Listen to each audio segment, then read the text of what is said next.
ओम नमः शिवाय। आज हम बात करेंगे वैदिक ज्योतिषी के 12वें भाव के बारे में और जानेंगे कि अगर राहु या केतु 12वें घर में बैठे हैं तो उसका क्या रिजल्ट होगा। तो सबसे पहले 12वां भाव हमें बताता क्या है। कुंडली का जो 12वां भाव होता है वो व्यय भाव कहलाता है। तो हमारे खर्च और पैसों का उपयोग इस भाव से पता चलता है। विदेश यात्रा या विदेश में बसने का योग भी इसी भाव से पता चलता है। आपकी नींद, शांति और निजी जीवन के बारे में भी हम इस 12वें भाव से पता कर सकते हैं। और सबसे महत्वपूर्ण बात यह है कि आध्यात्मिक और मोक्ष भी इसी भाव से प्राप्त होता है। इसके अलावा ये भाव अस्पताल, जेल या एकांत जैसी जगहों से भी जुड़ा होता है, यानी जीवन के छुपे हुए पहलुओं को 12वां भाव दिखाता है।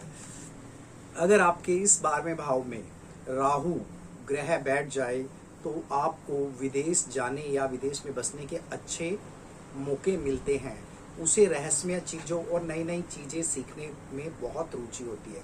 लेकिन अगर ये नकारात्मक प्रभाव दे रहा है तो जैसे इसको क्या प्राप्त होगा, ज़्यादा खर्च होगा, उसको नींद की समस्या आ जाएगी और उसको मानसिक तनाव भी हो जाएगा। कभी कभी व्यक्ति गलत आदतों की ओर भी जा सकता है। अगर केतु आपके 12वें भाव में बैठा है तो क्या होगा। केतु 12वें भाव में व्यक्ति को बहुत अधिक आध्यात्मिक बना सकता है। उसे ध्यान, योग और इनर पीस की तलाश रहती है, लेकिन इसके कारण अकेलापन या रिश्तों की दूरी भी महसूस हो सकती है। ध्यान रहे कि राहु और केतु हमेशा एक साथ 12वें भाव में नहीं रह सकते। पूरी कुंडली को ही देखकर हम इसका परिणाम निकालते हैं। तो अब आपके जो मैंने ये चीज़ें बताई हैं, जिसका राहु या केतु 12वें भाव में है, अगर उनके साथ ऐसा कुछ है तो वो मुझे कमेंट बॉक्स में लिखकर बताएं। और आप मुझे ये भी बताएं कि आपके 12वें भाव में कौन सा ग्रह बैठा है, ताकि नेक्स्ट वीडियो मैं उस पर निकालूं। ओम नमः शिवाय। ओम नमः शिवाय। आज हम बात करेंगे वैदिक ज्योतिषी के 12वें भाव के बारे में और जानेंगे कि अगर राहु या केतु 12वें घर में बैठे हैं तो उसका क्या रिजल्ट होगा। तो सबसे पहले 12वां भाव हमें बताता क्या है। कुंडली का जो 12वां भाव होता है वो व्यय भाव कहलाता है। तो हमारे खर्च और पैसों का उपयोग इस भाव से पता चलता है। विदेश यात्रा या विदेश में बसने का योग भी इसी भाव से पता चलता है। आपकी नींद, शांति और निजी जीवन के बारे में भी हम इस 12वें भाव से पता कर सकते हैं।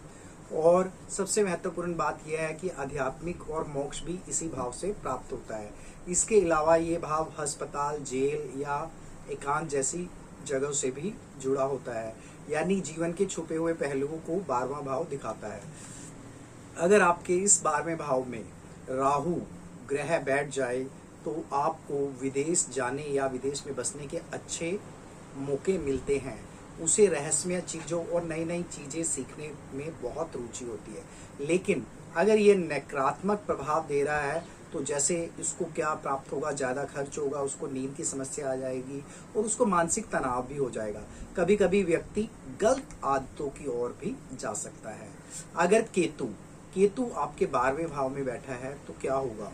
केतु 12वें भाव में व्यक्ति को बहुत अधिक आध्यात्मिक बना सकता है।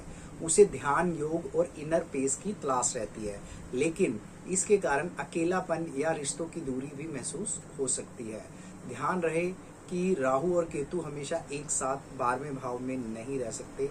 पूरी कुंडली को ही देखकर हम इसका परिणाम निकालते हैं। तो अब आपके जो मैंने ये चीज़ें बताई हैं, जिसका राहु या केतु 12वें भाव में है, अगर उनके साथ ऐसा कुछ है तो वो मुझे कमेंट बॉक्स में लिखकर बताएं। और आप मुझे ये भी बताएं कि आपके 12वें भाव में कौन सा ग्रह बैठा है, ताकि नेक्स्ट वीडियो मैं उस पर निकालूं। ओम नमः शिवाय। ओम नमः शिवाय। आज हम बात करेंगे वैदिक ज्योतिषी के 12वें भाव के बारे में और जानेंगे कि अगर राहु या केतु 12वें घर में बैठे हैं तो उसका क्या रिजल्ट होगा। तो सबसे पहले 12वां भाव हमें बताता क्या है। कुंडली का जो 12वां भाव होता है वो व्यय भाव कहलाता है। तो हमारे खर्च और पैसों का उपयोग इस भाव से पता चलता है। विदेश यात्रा या विदेश में बसने का योग भी इसी भाव से पता चलता है। आपकी नींद, शांति और निजी जीवन के बारे में भी हम इस 12वें भाव से पता कर सकते हैं। और सबसे महत्वपूर्ण बात यह है कि आध्यात्मिक और मोक्ष भी इसी भाव से प्राप्त होता है। इसके अलावा ये भाव अस्पताल, जेल या एकांत जैसी जगहों से भी जुड़ा होता है, यानी जीवन के छुपे हुए पहलुओं को 12वां भाव दिखाता है। अगर आपके इस 12वें भाव में राहु ग्रह बैठ जाए तो आपको विदेश जाने या विदेश में बसने के अच्छे मौके मिलते हैं। उसे रहस्यमय चीज़ों और नई नई चीज़ें सीखने में बहुत रुचि होती है। लेकिन अगर ये नकारात्मक प्रभाव दे रहा है तो जैसे इसको क्या प्राप्त होगा, ज़्यादा खर्च होगा, उसको नींद की समस्या आ जाएगी और उसको मानसिक तनाव भी हो जाएगा। कभी कभी व्यक्ति गलत आदतों की ओर भी जा सकता है। अगर केतु आपके 12वें भाव में बैठा है तो क्या होगा? केतु 12वें भाव में व्यक्ति को बहुत अधिक आध्यात्मिक बना सकता है।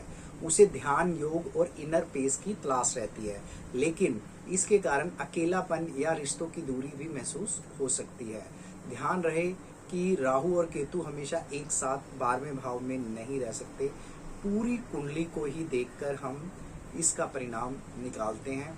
तो अब आपके जो मैंने ये चीज़ें बताई हैं, जिसका राहु या केतु 12वें भाव में है, अगर उनके साथ ऐसा कुछ है तो वो मुझे कमेंट बॉक्स में लिखकर बताएं। और आप मुझे ये भी बताएं कि आपके 12वें भाव में कौन सा ग्रह बैठा है, ताकि नेक्स्ट वीडियो मैं उस पर निकालूं। ओम नमः शिवाय। ओम नमः शिवाय। आज हम बात करेंगे वैदिक ज्योतिषी के 12वें भाव के बारे में और जानेंगे कि अगर राहु या केतु 12वें घर में बैठे हैं तो उसका क्या रिजल्ट होगा। तो सबसे पहले 12वां भाव हमें बताता क्या है। कुंडली का जो 12वां भाव होता है वो व्यय भाव कहलाता है। तो हमारे खर्च और पैसों का उपयोग इस भाव से पता चलता है। विदेश यात्रा या विदेश में बसने का योग भी इसी भाव से पता चलता है। आपकी नींद, शांति और निजी जीवन के बारे में भी हम इस 12वें भाव से पता कर सकते हैं। और सबसे महत्वपूर्ण बात यह है कि आध्यात्मिक और मोक्ष भी इसी भाव से प्राप्त होता है। इसके अलावा ये भाव अस्पताल, जेल या एकांत जैसी जगहों से भी जुड़ा होता है, यानी जीवन के छुपे हुए पहलुओं को 12वां भाव दिखाता है। अगर आपके इस 12वें भाव में राहु ग्रह बैठ जाए तो आपको विदेश जाने या विदेश में बसने के अच्छे मौके मिलते हैं। उसे रहस्यमय चीज़ों और नई नई चीज़ें सीखने में बहुत रुचि होती है। लेकिन अगर ये नकारात्मक प्रभाव दे रहा है तो जैसे इसको क्या प्राप्त होगा, ज़्यादा खर्च होगा, उसको नींद की समस्या आ जाएगी और उसको मानसिक तनाव भी हो जाएगा। कभी कभी व्यक्ति गलत आदतों की ओर भी जा सकता है। अगर केतु आपके 12वें